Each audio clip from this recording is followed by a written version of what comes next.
And I am back with another review. If you can recall, several months ago, I made 4 purchases at Target. All of them were from the Vintage Collection, and all of them were Target exclusives. I got the Attack on Hoth Battle Pack, the Defense on Hoth Battle Pack, both in the newer style Dark Skies packaging, as well as the Rebel Snowspeeder and the Imperial TIE Fighter in retro style packaging. Now, I gave you an overview of all of those vehicles, but I haven't reviewed any of them yet. I was in debate whether or not to keep them in the box or open them. The last time I was at Target, I did see another TIE Fighter, and I did decide to get one just to keep in the packaging and open one to review and show you. Now, I did some research online about that packaging. If you can excuse the glare off of my laptop, you probably can't see it well, but this is one angle of the original box. I found 2 angles on rebelscum.com.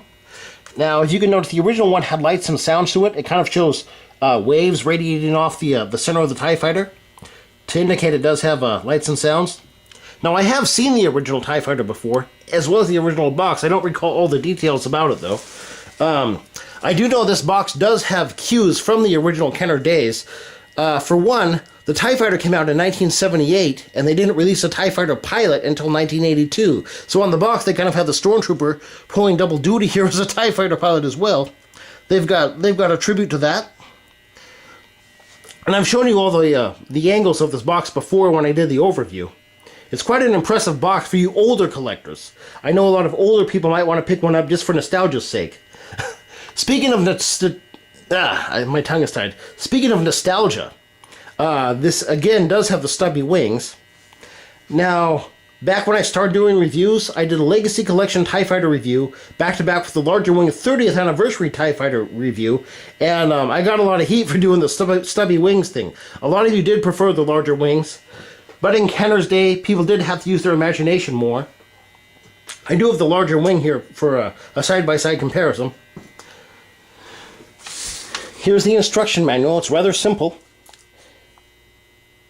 It is one-sided. Now, this doesn't come with a figure, but for illustration, I do have the original Trilogy Collection TIE Fighter pilot here, just to illustrate. I'll pop him out of the ejection seat. This is somewhat of an impressive seat. I was hoping it would actually eject, but it doesn't. It is a cool seat, though. Just about any figure will pop in here. Just be careful putting it in and out. You don't bust it. You know, don't force it in. The newer Legacy Collection TIE Fighter pilot should fit as well. He should fit just fine. Here's the TIE Fighter itself. I will show you the cockpit. Although every time I try to get in to view, I seem to block the light. I'm going to try to move the camera around and get as much light as possible in there. There I am blocking the light. It does have some red deco, as you see, on the sides. Again, I wish I had the Legacy Collection or 30th Anniversary one here to give a side-by-side comparison, but the cockpit has definitely gone through an evolutionary change, I'll say that. Now, when I was going to do this video to start with, I did write down a lot of history back from 1978 up to the present of the TIE Fighter. I have, like, every iteration of the TIE Fighter, you know, from every collection and its evolution. And if I did that, it'd probably be a 10-minute plus video and get rather boring. So I'm going to stick simply to the basics of this TIE Fighter. Not only does it have an ejection seat, but, you know, I'm holding the camera with one hand. Its wings do pop off. That's been a trademark of Hasbro and Kenner since 1978. The original one's wings popped up as well to simulate an explosion. There you have, there's the blue ball. They've also changed the color back and forth. The original TIE actually was bone white. And they've made it blue and white. They've changed it back to back. You know, I've written that down as well. But just for example, Power of the Force 2 in the mid-90s was blue. The 30th Anniversary and Legacy was white. I believe the OTC one and the Saga were both blue. They've just changed it, you know, back and forth. Different style packaging. They've evolved the cockpit over time. It's a very movie-accurate back. The original one had kind of a handle. You also hit the button to make the lights and sounds in the back. It was good to play with, but it really didn't have that much movie accuracy to it. This one does have a lot of movie accuracy. It looks very similar to the TIE Fighters running away from Millennium Falcon or something in the movie. I can recall that one lone TIE, episode 4. Han Solo chased into the Death Star. The ejection seat does move around a bit,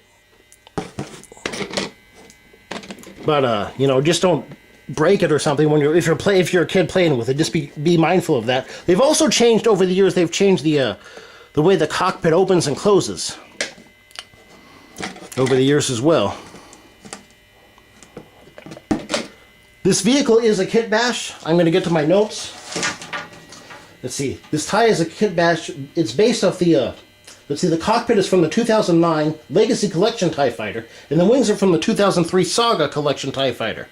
So even though the Power of the Force 2 and the Saga both had short stubby wings, they must have changed the wings slightly in between those two. Well, it's not bad, even though it's old, and you know, I'm going to get a lot of heat again for doing a stubby wing tie. By the way, here's a comparison between the two wings. This is the larger wing, and this wing. Get them side by side. There you go. That one wing's almost as big as these two wings. Side by side, it looks like. But even though, you know, it's dated and whatnot, I'm still going to give it a 7. Simply because, you know, it harks back to the Kenner days. It's more of a thing for the older collector to buy and say, yeah, you know, I remember having one of these. But, it's alright. It's gone through a lot of evolution in the year, and I still think it holds up with a 7. So this is Supreme signing out, and as always, thank you for tuning in.